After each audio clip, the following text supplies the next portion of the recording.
Now, for more on the intricacies of China's stock markets, let's bring in Thomas Hayes. He's chairman and managing member of Great Hill Capital. Always good to have you on. Thanks, Rochelle. So in terms of the size and pace of Chinese IPOs from 2020 heading into 2021, what's really stood out to you about this momentum? Well, Chinese IPOs in particular are at a 10-year high in terms of size and volume last year. And in the U.S., despite the tensions, in 2020, 32 Chinese companies listed. They raised $12.1 billion of capital. That's the most since 2014 when Alibaba went public. And in Hong Kong, they did $52 billion of deals. They've already done $10 billion this year, so they're going to outpace a record year last year. But we have to keep in mind, Rochelle, that there are currently 200 Chinese companies listed in the U.S. They've got about a $2 trillion market cap, and about 1.2 trillion of that is U.S. holdings. So the U.S. capital markets are critical for Chinese companies, and we are seeing some of them take secondary listings in Hong Kong and IPO in Hong Kong, but we have to look forward and see that this gets worked out in the coming 12 to 24 months. So then, given that relationship then, what's your outlook for this year's IPO market, and what are some of the major Chinese IPOs that we can expect? What are you keeping an eye on? Yeah, well, you certainly have the Uber of China. Didi is going to go public at a $60 billion valuation in Hong Kong. And the crux of this, the tension, is the Holding Foreign Companies Accountable Act, which was passed in December. And it really has two components. The first component is that foreign companies listing in the U.S. Abide by our auditing standards, the same auditing standards that U.S. companies have to abide by.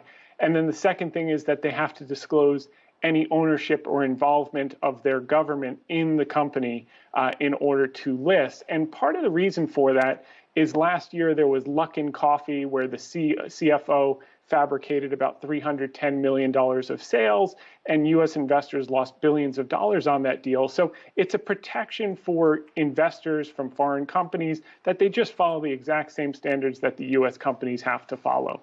So then, given the current environment, then we are seeing a lot of companies either listing in China or Hong Kong, or perhaps even doing a dual listing. What does this mean perhaps for Hong Kong standing as a financial hub if more and more IPOs do continue to go there? Well, certainly some of the fastest growing companies are coming out of China, and Hong Kong will gain some of those listings where the principals don't want to abide by the new standards in the U.S. exchanges. So the U.S.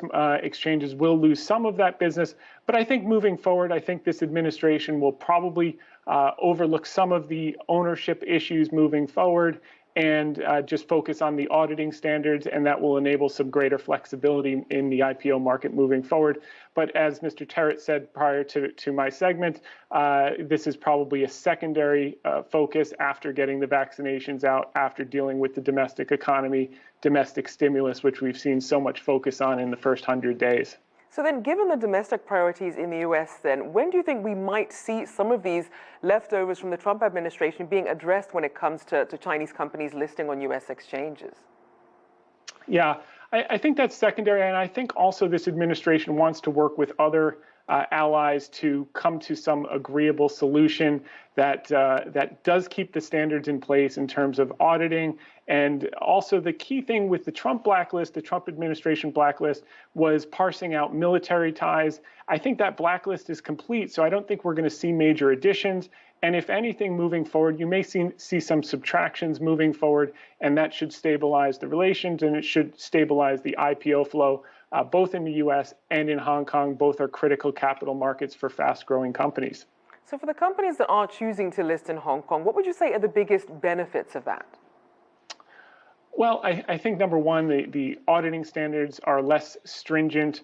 The ownership disclosure standards are less stringent. They can get to market more quickly, and Hong Kong is loosening some of its standards as it relates to SPACs, which have been very popular in the U.S. special purpose acquisition vehicles.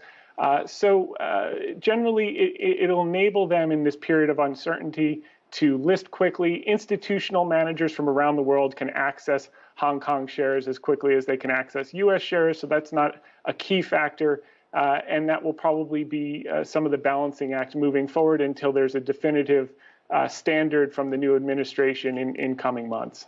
And just quickly, we have about 20 seconds. What are you watching in terms of stock market bubbles in both China and the rest of the world, especially as a result of these pandemic-related measures from some of these central banks over the last year? Well, I think the number one thing, Rochelle, is interest rates. They went up very, very quickly, the 10-year yield. That has stabilized since Bank of Japan's Kuroda decided to keep the band narrow on Friday, which means that U.S. rates should stop going up, and the Bank of Japan will start to be a net buyer of U.S. Treasuries once again.